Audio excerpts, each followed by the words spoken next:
Hello and welcome to the Lazy Hypnotherapist. I am so excited to be doing this podcast/vodcast. It's something that I've wanted to do for a really long time, and the timing's never felt right, but it feels right now. So thank you so much for tuning in, whether you're watching this on YouTube, whether you're listening to it on a podcast platform. Thank you.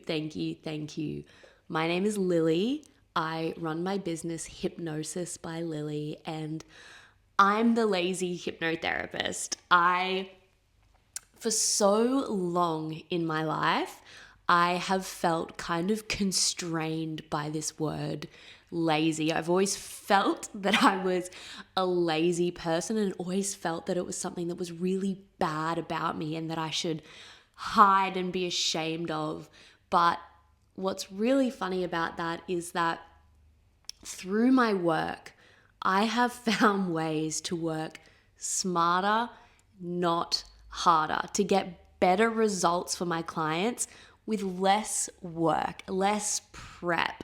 And through my business, I've found a way to do this that has been able to create this really exciting business for myself that is so much easier than I ever thought business and therapy could be.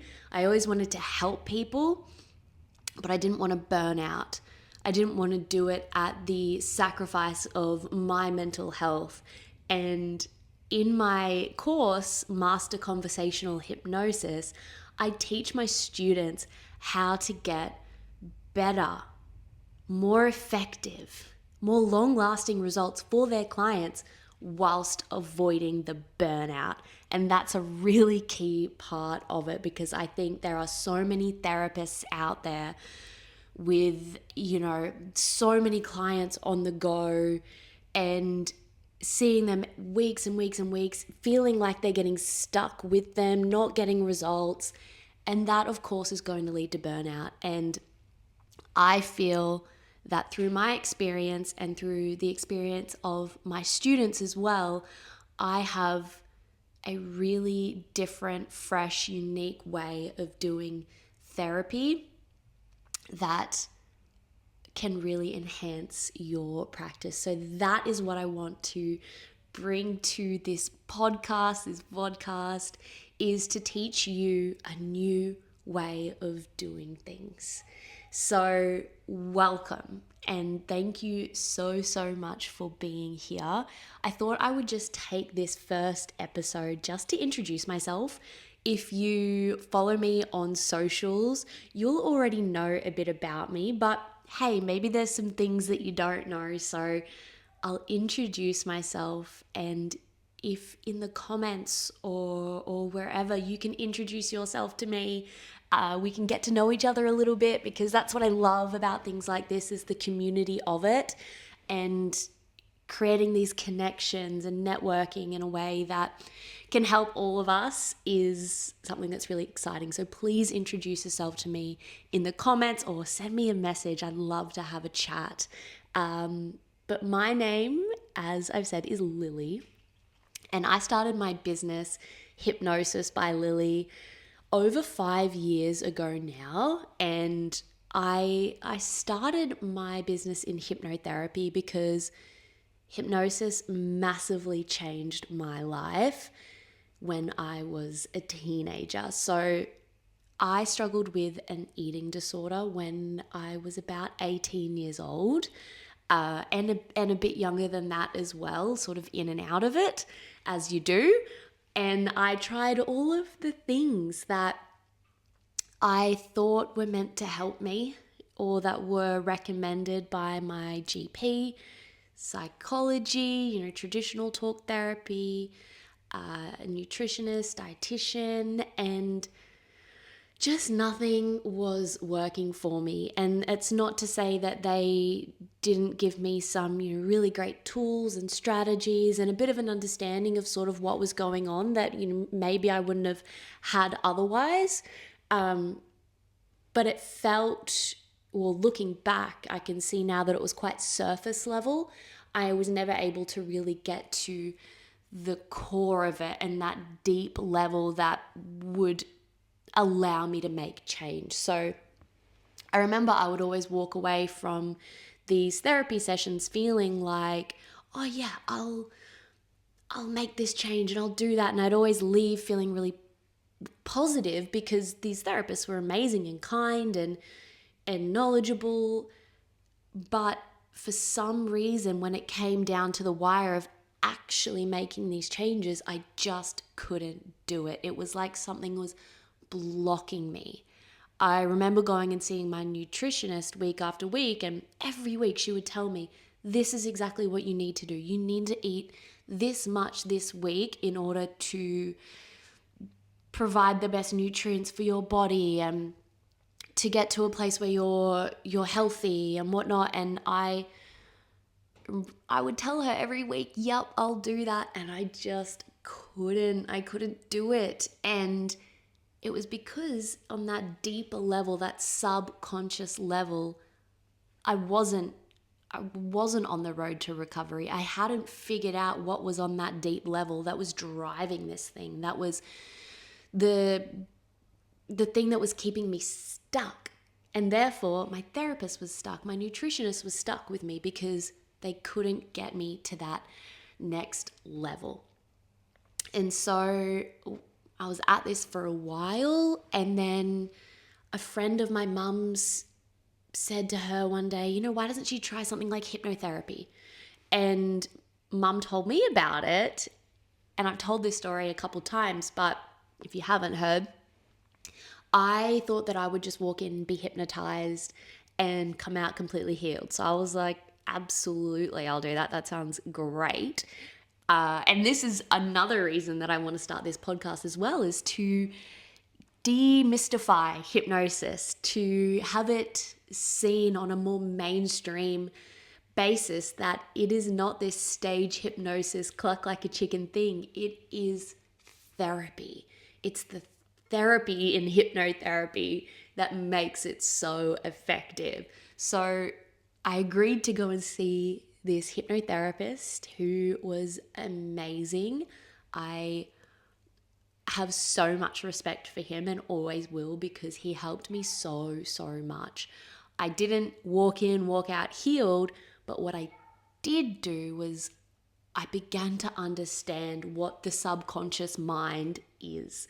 I began to understand how my past experiences, how I attach meaning to them, how that then sunk into my subconscious mind and affected my feelings, my behaviors, my reactions, my actions. I, up until that point, had absolutely no idea about how much my subconscious mind was running my life. In fact, I had no idea what the subconscious mind probably even was, other than like this mystical, magical thing that sometimes people talk about, and they use the diagram of the iceberg. And that's really all I knew about it. So learning every week, I would go in and I'd learn a little bit more about myself, about why I was feeling the way I was feeling, about why I had these beliefs about myself, or that I even had these beliefs about myself in the first place that were affecting the way that I thought about myself, the way that I treated myself, the way I felt that I needed to have control over my body and food so that could compensate for the lack of control that I felt in every other area of my life, the uncertainty of it. That changed my life, that understanding. He also introduced me to meditation. So up until that point, I only thought of meditation as like things that hippies in Byron Bay do, because this was like 10 years ago, right? And no other 18-year-old I knew at that time was doing anything like meditation. Maybe these days they are. I feel like we're a bit more evolved now. But I was in college and everyone around me was having fun and partying and doing all these great things. And here I was so consumed by my eating disorder that I couldn't do any of that. So I would just be sitting in my room, in my college dorm room, trying to meditate for like 2 minutes, and I could get maybe 30 seconds, and then all these intrusive thoughts would start coming up about the eating disorder. But every day, I committed to it. Every day I would try and I would sit down. Actually, at the start I would lay down because I couldn't do it sitting up. I would lay down and I would just breathe, and every day I would try and do just a little bit more. And that also began to massively change my life. So over time, week after week, I just started to get a bit better, and it just started accumulating.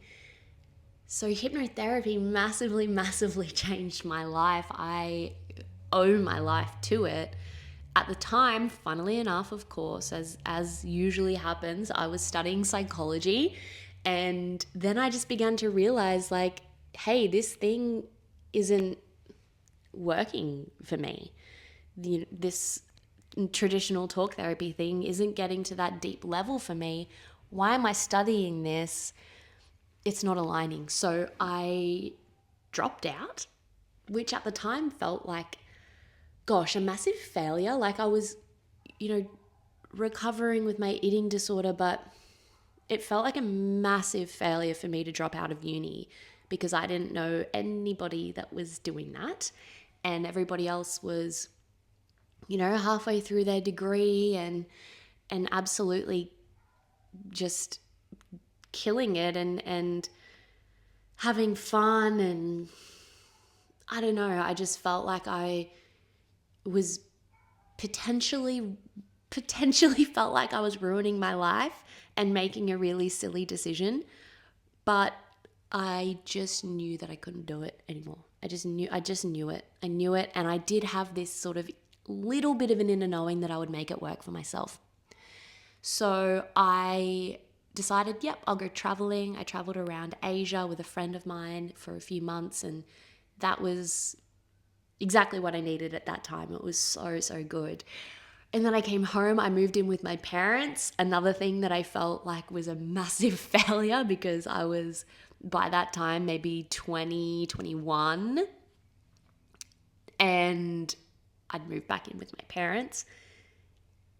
No, none of my friends were doing that. And that felt like a huge, huge failure. Like, oh my gosh, I'm going backwards in life. This is so lame. I got a job in a cafe and I started studying hypnotherapy. And it was the most transformative, most pivotal, most important part of my life.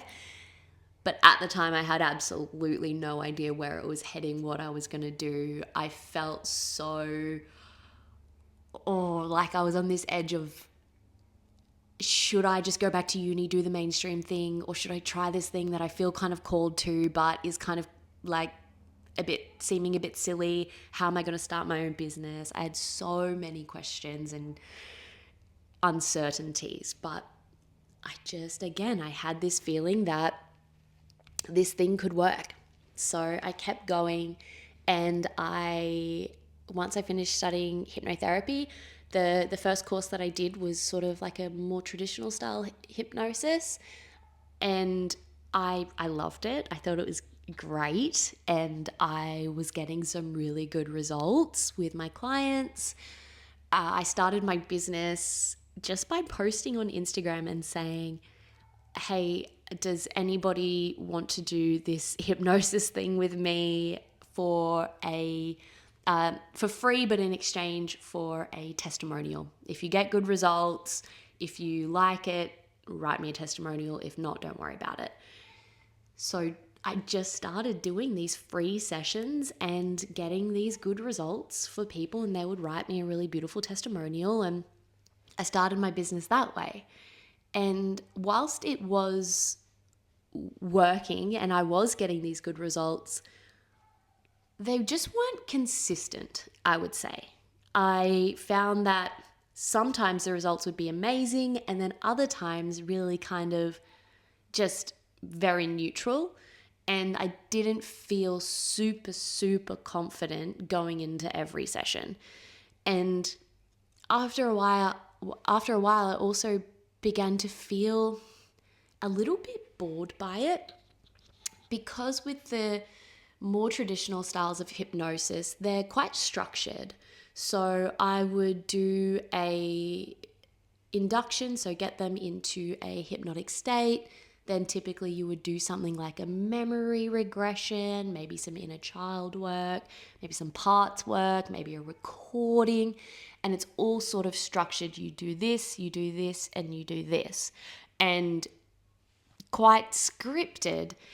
And I just began to feel like I was doing the same thing over and over and over, and I was getting so bored. And looking back now, I can see that's exactly why the results weren't consistent, because more or less I was treating every client the exact same, as if someone that comes in with anxiety is going to be helped in the same way that this person with anxiety is going to be helped, which just isn't the case. Because whilst there are similar themes when it comes to things like anxiety, every single client in front of you is different. And the specific reason as to why this person has anxiety versus this person is always going to be different. And without having a very tailored, very specific approach for the person in front of you, you're not going to be able to get those consistent results, which is exactly what I experienced. So I just started to get a bit tired of it. And then as life naturally just happens, I always find this, things just come to you. A client of mine messaged me and said, "Hey, I've just had a session of conversational hypnosis. It was really great. We had this really quick breakthrough. Have you ever tried this? Is this something that you practice?"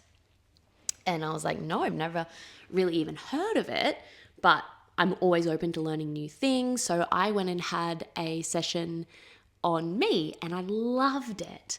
So immediately, as I tend to do, I kind of don't wait around to do things, I just do it.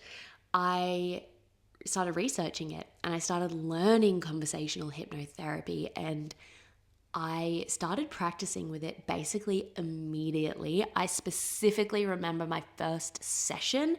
It was with a lady who had a phobia and a lot of anxiety around it.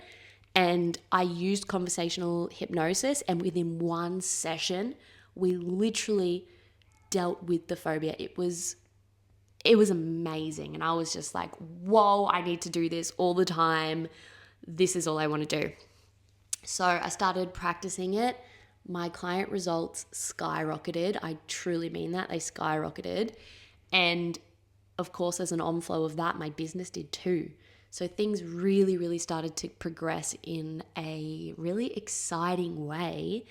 And then I trained to teach other therapists this, because I just had this real passion for, imagine if other therapists had this technique within their tool basket to get these results for people that are able to quite quickly, and so much in a way that is so much less draining, so much less monotonous, so much more enjoyable. Like, that is so cool. And specifically in my mind, I had it to for nutritionists and dietitians, because I thought, geez, imagine if a nutritionist or a dietitian could use conversational hypnotherapy within their sessions, because mostly, a lot of the time, they're working with people with eating disorders. We know that, yes, of course, food is a big part of that, but the bigger part is the mind. So imagine if they could use conversational hypnotherapy with their clients, get them unstuck in that way, and then those clients are going to be so much more likely to use the incredible knowledge that these nutritionists and dietitians have to be able to overcome their eating disorder. because that would have massively helped me, massively. So that's what I started training people in, because I thought, wow, that would be so helpful. But then I had counselors, kinesiologists, other hypnotherapists come to me wanting to learn. And I just thought, well, hell yeah, why not? This is so exciting. And any therapist that feels that they can benefit from conversational hypnosis, they can add that to their toolbox, is a really, really exciting thing. So that's what I do now in my Master Conversational Hypnosis course. I teach other therapists, practitioners to get better, quicker, more long-lasting results for their clients, but in a way that is enjoyable for the practitioner as well. That's a big part of this, because the helping professions, the client one-to-one sessions that practitioners do are so important in this world, but it's so easy to burn out. And no wonder, every day you're working with clients who are going through some pretty heavy stuff, and that's a beautiful profession to be in. I think it's just so incredible, and I respect anybody that works within this space. But it can be really draining, and what I have noticed within myself and within my students is that by using conversational hypnosis, it's just so much more enjoyable, so much less draining, and so much more time freeing, because we go into every session with a blank slate. We don't go by the idea that you can prep for a session, because until you're in that session with the person in front of you, you don't know why it is they have what they have. So how could you possibly prepare for that? We can't apply this, broad brush to every session. We go in going, I'm just curious as to why you have this thing and how I can help you specifically. And any of my sessions, before, any after, don't impact our session together. It's fresh. It's interesting every time. There's no session that's the same, and you don't have to prep for it, and you get better results. It's so exciting, and it's just easy. It's effortless. And once you learn this technique, it can massively transform your business, your client results, and your life. So that's why I want to bring this to the podcast space, as well as, of course, my online course, because I really think that other practitioners can benefit from this, and it's really exciting for me to bring it to a wider audience. So that's what I'm going to be doing within this podcast. I am going to be sharing with you my tips, my tricks, some things that really help my client sessions, some things that help my students. I'll share with you client results and how I was able to get them, things that I find is helpful. I want to share. And if you are interested in my Master Conversational Hypnosis course, so basically what it is, it's an online course where we have live trainings every 12 weeks. So when you sign up, you can start learning straight away through the recorded content, and you can start practicing as soon as you do that. And then you can basically come along to any and all, if you want, of the live trainings in the future. And they're really good because we do demos and it's really interactive, but you can start learning straight away as soon as you sign up. So I will leave all of the links to that in the show notes, as well as my Instagram if you want to go over and give me a follow there and connect, send me a message.